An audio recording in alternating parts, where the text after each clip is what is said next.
Hi YouTubers, welcome to Project Motorise Kayak.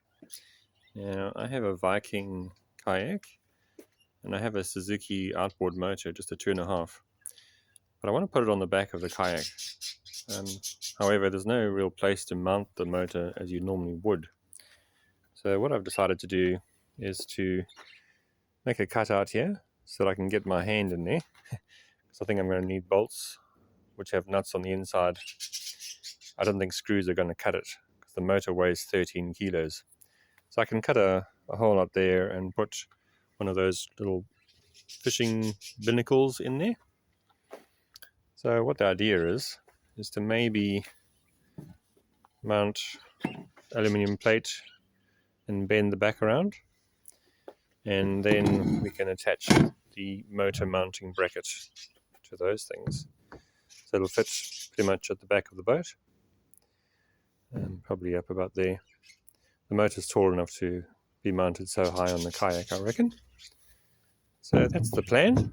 So stay tuned and we'll see how it turns out. And hopefully we'll have us one nice motorized kayak.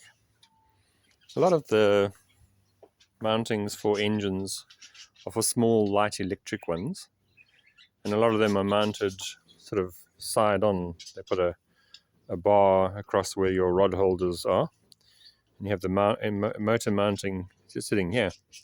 It would be kind of like that kind of idea. Then you end up with a very unbalanced kayak, especially with a 13 kilo engine. I'm not prepared to do that. Yeah, so it needs to be mounted at the back.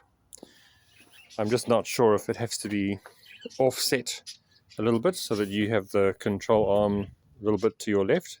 You obviously don't want the engine's control arm going into your back. It'd be very awkward to steer it. So you probably want it here. Maybe with an extension you can have the controller over your shoulder and then you can just sort of ride with it shoulder height. Yeah, so that's the way we're planning to go. Watch this space.